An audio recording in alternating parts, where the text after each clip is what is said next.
باب نمبر 54 ہے باب فضل البکاء من خشیت اللہ تعالی وشوقا الیہ، اللہ کے خوف سے رونے کی فضیلت اور اس کی طرف شوق رکھنے کا بیان۔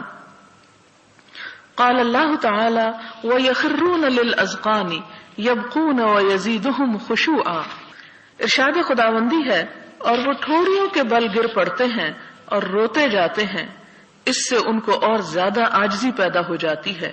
یعنی اللہ کے بندوں کی صفت کیا ہے کہ وہ ٹھوڑیوں کے بل گر پڑتے ہیں۔ ٹھوڑیوں کے بل گر پڑنا کہ انسان جب جھکتا ہے تو اس سے پہلے اس کی ٹھوڑی جو ہے وہ جسم کے ساتھ لگ جاتی ہے، یعنی گرتے ہوئے تو ایسے نہیں گرتا، لیکن جب یوں جھکتا ہے، اور اس سے مراد یہ بھی نہیں کہ صرف زمین پر جا کے گرے، اس سے مراد یہ کہ اس فوراً ہی خدا کے آگے اس کا سر جو ہے خم ہو جاتا ہے، تکبر اس سے دور ہو جاتا ہے۔ نیز فرمایا افمن ھذا الحدیث تعجبون وتضحکون ولا تبکون، کہ اے منکرین خدا کیا تم اس کلام سے تعجب کرتے ہو اور ہنستے ہو اور روتے نہیں ہو؟ مراد یہ کہ اللہ کے خوف سے تم نڈر ہو چکے ہو۔ حدیث ہے وعن ابن مسعود رضی اللہ عنہ قال قال لی النبی صلی اللہ علیہ وسلم اقرأ علی القرآن قلت یا رسول اللہ اقرأ علیک وعلیک انزل قال انی احب ان اسمعه من غیری فقرأت علیہ سورة النساء حتى جئت الى هذه الآية فكيف اذا جئنا من كل امة بشهيد وجئنا بك على هؤلاء شهيدا قال حسبك الآن فالتفت إليه فإذا عيناه تذرفان متفق علیہ۔ حضرت عبداللہ بن مسعود بیان کرتے ہیں کہ نبی صلی اللہ علیہ وسلم نے مجھ سے فرمایا کہ مجھے قرآن پڑھ کر سناؤ۔ میں نے عرض کیا یا رسول اللہ میں پڑھ کر سناؤں حالانکہ آپ پر تو قرآن نازل ہوا؟ آپ نے فرمایا میں اپنے علاوہ دوسرے سے قرآن سننا پسند کرتا ہوں، کیونکہ انسان صرف پڑھ کے وہ لذت بعض اوقات نہیں حاصل کر سکتا جس طرح سن کر اس کے دل میں ایک بات اترتی ہے، اور یہ کیفیت اللہ کے رسول صلی اللہ علیہ وسلم کی بھی تھی، لہٰذا اسی وجہ سے انہوں نے حضرت عبداللہ بن مسعود سے کہا کہ وہ پڑھ کر سنائیں۔ چنانچہ میں نے آپ پر سورہ نساء کی تلاوت کی جب میں ذیل کی اس آیت کے پاس پہنچا فَكَيْفَ إِذَا جِئْنَا مِن كُلِّ أُمَّةٍ بِشَهِيدٍ، بھلا اس دن کیا حال ہوگا جب ہم ہر امت میں سے احوال بتانے والے کو بلائیں گے اور تم کو ان لوگوں کا حال بتانے کو گواہ طلب کریں گے۔ آپ نے فرمایا بس کافی ہے۔ میں نے آپ کی طرف دیکھا تو آپ کی آنکھوں سے آنسو جاری تھے، اور ان آنسو کے جاری ہونے کی وجہ یہ تھی کہ آپ اپنی ذمہ داری کے بوجھ کو محسوس کر رہے تھے کہ قیامت کے دن مجھے بلایا جائے گا اور پوچھا جائے گا کہ میرے بعد میری امت نے کیا کیا کام کیے۔ وعن انس رضی اللہ عنہ قال خطب رسول اللہ صلی اللہ علیہ وسلم خطبۃ ما سمعت مثلها قط فقال لو تعلمون ما اعلم لضحكتم قليلا ولبكيتم كثيرا قال فغطى اصحاب رسول اللہ صلی اللہ علیہ وسلم وجوههم ولهم حنین متفق علیہ وسبق بیانہ فی باب الخوف۔ حضرت انس بیان کرتے ہیں کہ رسول اللہ صلی اللہ علیہ وسلم نے ایک بار ایسا خطبہ ارشاد فرمایا کہ میں نے کبھی اس جیسا خطبہ نہیں سنا۔ آپ نے فرمایا اگر تم ان چیزوں کو جان لو جن کو میں جانتا ہوں تو تم کم ہنسو اور زیادہ رو۔ راوی نے بیان کیا کہ صحابہ کرام نے اس بات کو سن کر اپنے چہروں کو کپڑوں سے چھپا لیا اور رونے لگ گئے۔ بخاری اور مسلم کی یہ حدیث ہے، یعنی بڑے بڑے دلیر مرد بھی جب اللہ کے عذاب اور اللہ کے متعلق خوف دلانے والی چیزوں کو سنتے تھے تو ان کے دل بھی پسیج جاتے تھے۔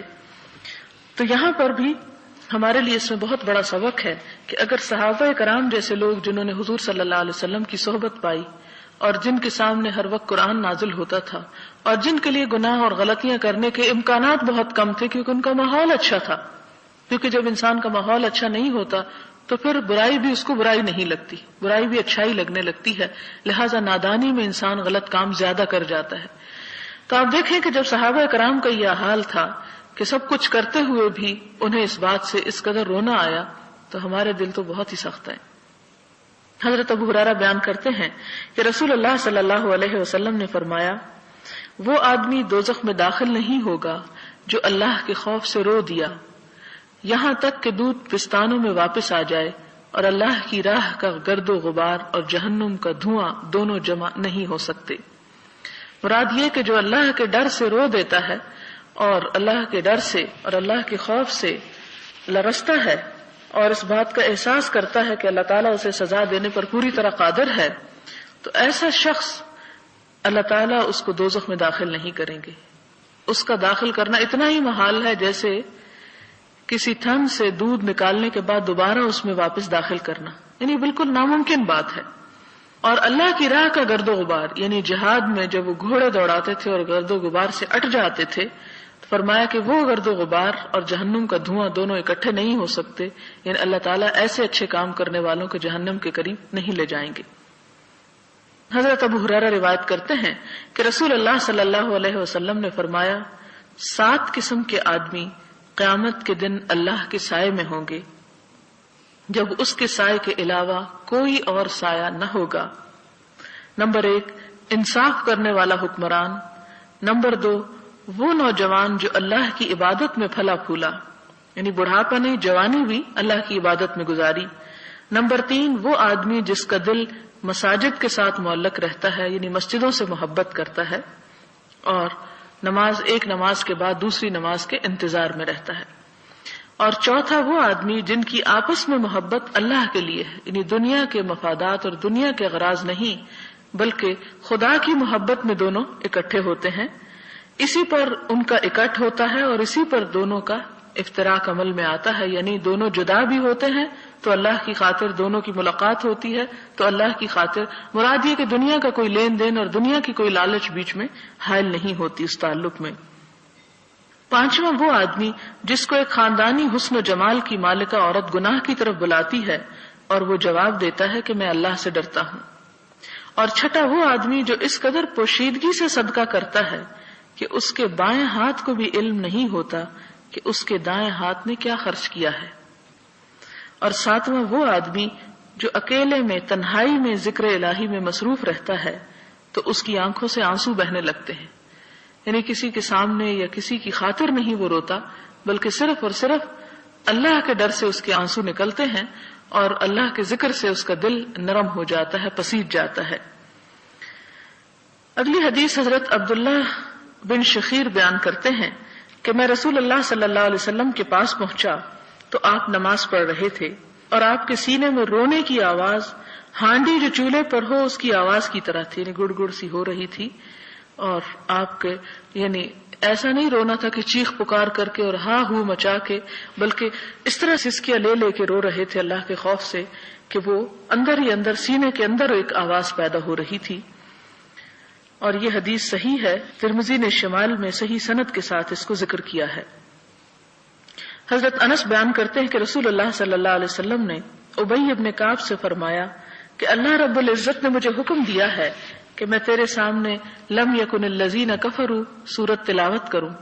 حضرت ابی نے عرض کیا اللہ عز و جل نے میرا نام لیا ہے، یعنی وہ اس بات پر حیران ہو گئے اور اس بات پر شاکڈ ہو گئے کہ اللہ تعالیٰ نے میرا نام لیا ہے کہ مجھے یہ سورت پڑھ کے سنائی جائے. آپ نے فرمایا ہاں. یہ سنتے ہی حضرت ابی ابن کعب زار و قطار رونے لگ گئے، یعنی اس شوق کی وجہ سے اور اس احساس سے کہ میں اللہ تعالیٰ کے سامنے کوئی حیثیت رکھتا ہوں یا اللہ تعالیٰ نے میرا ذکر کیا ہے اور میرا نام لیا ہے. یہ بخاری اور مسلم کی روایت ہے.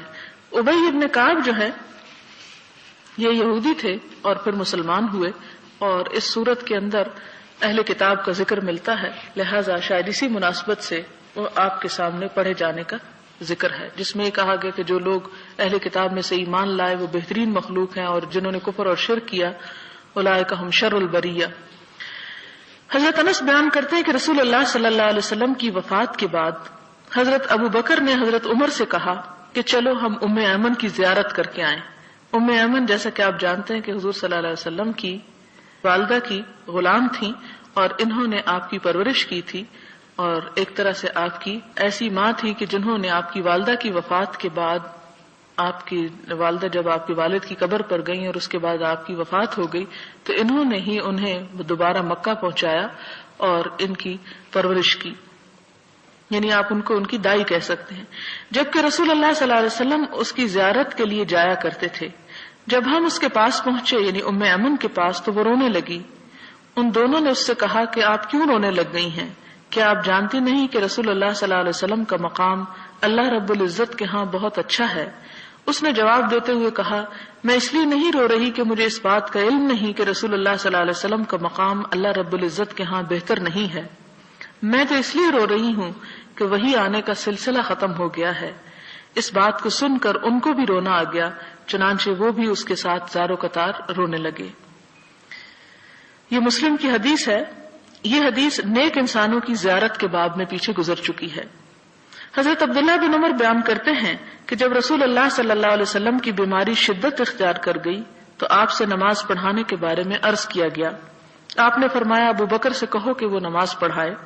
اس پر حضرت عائشہ نے کہا، حضرت ابو بکر نرم دل انسان ہیں، جب قرآن کی تلاوت کریں گے تو ان پر رونے کا غلبہ ہو جائے گا، یعنی اس سے پتہ چلتا ہے کہ وہ اکثر نماز میں رویا کرتے تھے۔ پھر آپ نے فرمایا، اس کو نماز پڑھنے کا حکم دو۔ اور ایک روایت میں حضرت عائشہ سے منقول ہے، اس نے کہا کہ میں نے رسول اللہ صلی اللہ علیہ وسلم کی خدمت میں عرض کیا کہ حضرت ابو بکر جب آپ کے منصب پر کھڑے ہوں گے تو رونے کی وجہ سے لوگوں کو قرآن پاک نہیں سنا سکیں گے۔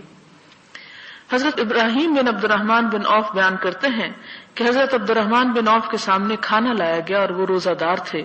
اس نے کہا، مصعب بن عمیر شہید کر دیے گئے، حالانکہ وہ مجھ سے بہتر تھے، لیکن اس کو کفن دینے کے لیے صرف ایک چادر میسر آ سکی۔ اگر اس کے ساتھ سر کو چھپایا جاتا تو اس کے پاؤں ننگے ہو جاتے، اور اگر پاؤں کو چھپایا جاتا تو اس کا سر ننگا ہو جاتا۔ پھر ہمیں دنیاوی طور پر فراوانی میسر آ گئی، یا اس نے بیان کیا کہ ہمیں دنیا کا مال و منال کثرت کے ساتھ دے دیا گیا، اس لیے ہم خطرہ محسوس کرتے ہیں کہ کہیں ہماری نیکیوں کا بدلہ دنیا میں تو نہیں دے دیا گیا۔ اس خیال کے آنے سے وہ پھوٹ پھوٹ کر رونے لگے، یہاں تک کہ کھانا تناول کرنا بھی چھوڑ دیا۔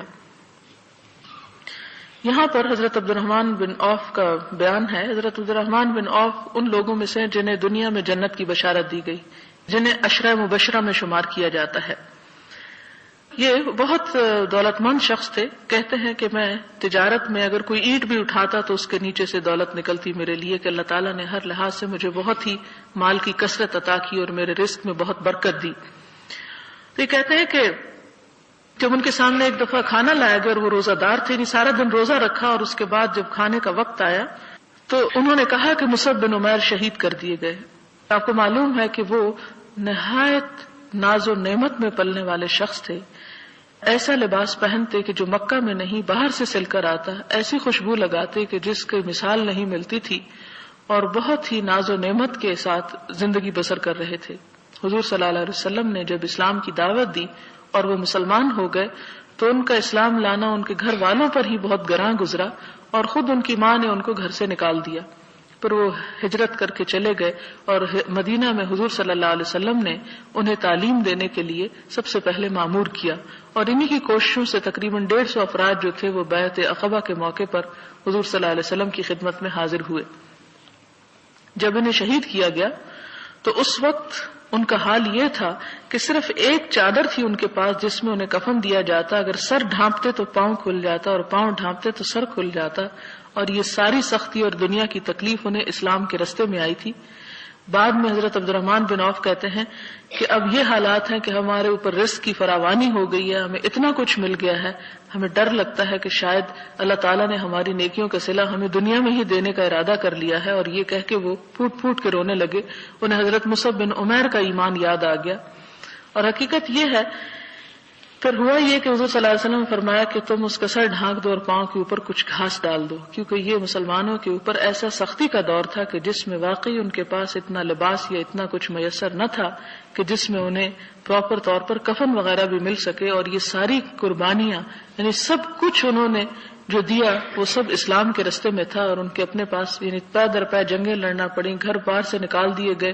جو لوگ مکہ سے ہجرت کر کے آئے ان کا مال و متاع، گھر بار سب کچھ وہیں چھٹ گیا۔ ایک نئے شہر میں، ایک نئے ملک میں نئی زندگی تھی جس کی وجہ سے انہیں بے پناہ مشکلات کا سامنا تھا، اور پھر یہ کہ ان کو شہادت نصیب ہوئی تھی، اللہ کے ہاں ایک بلند ترین مرتبے سے سرفراز کیے گئے تھے۔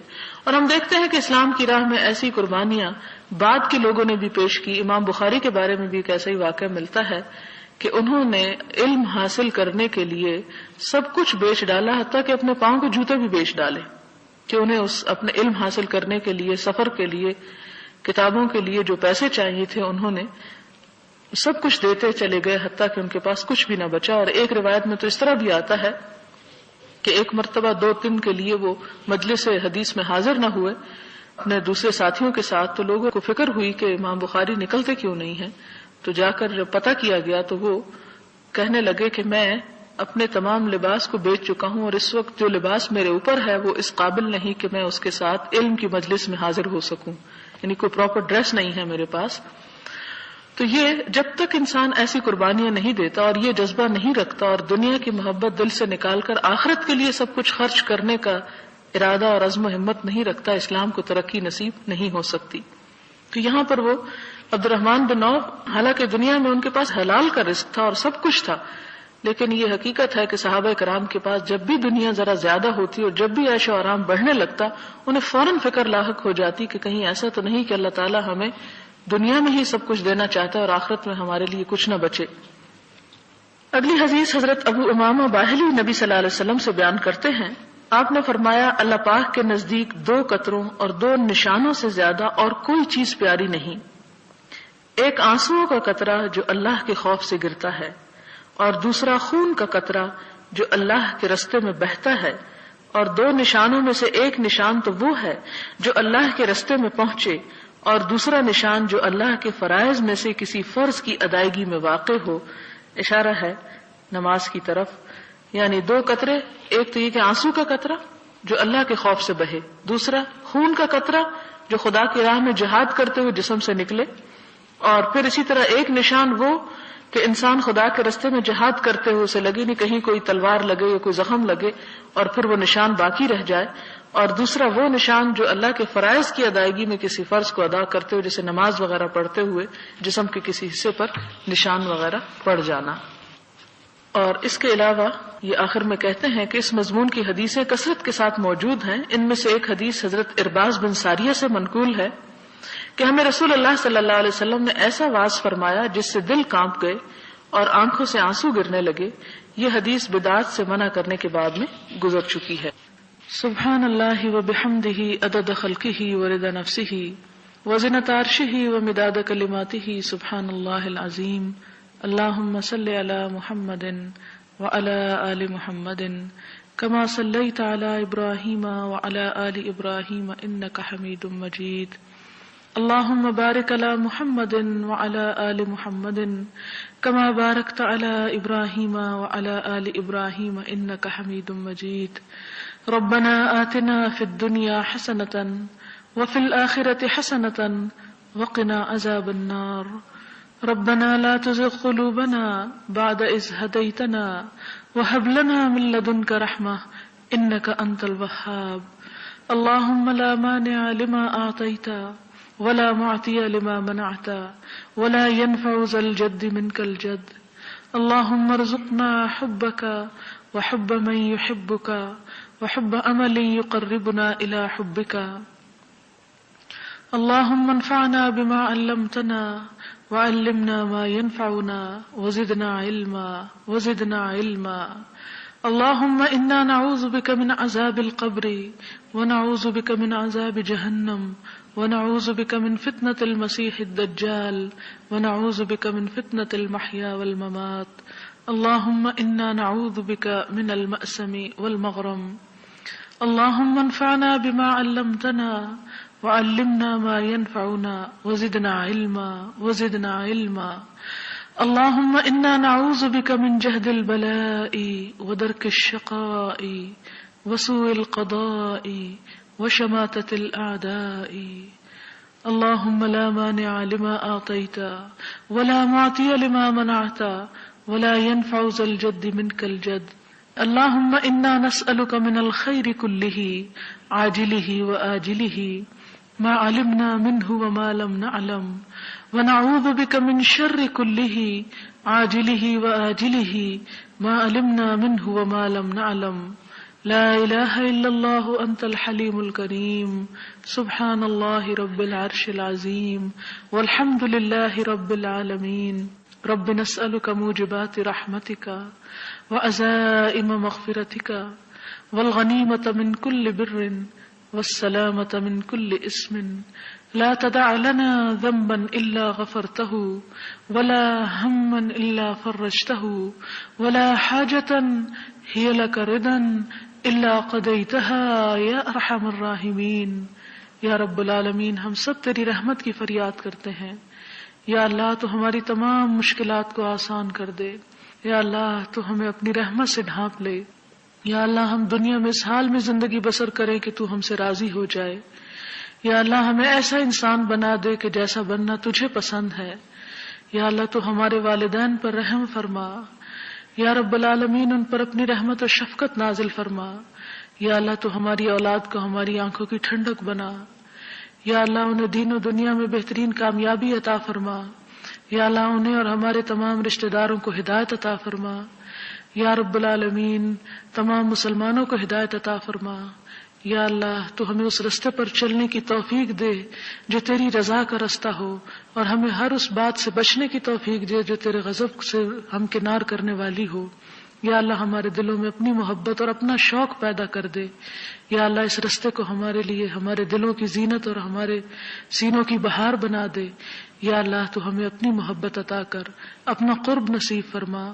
ربنا تقبل منا انک انت السمیع الدعاء وتب علینا انک انت التواب الرحیم، وصلی اللہ تعالی علی خیر خلقہ محمد وعلی آلہ واصحابہ واہل بیتہ اجمعین برحمتک یا ارحم الراحمین۔ الہی آمین۔ سبحانک اللہم وبحمدک نشہد ان لا الہ الا انت نستغفرک ونتوب الیک۔ والسلام علیکم ورحمۃ اللہ وبرکاتہ۔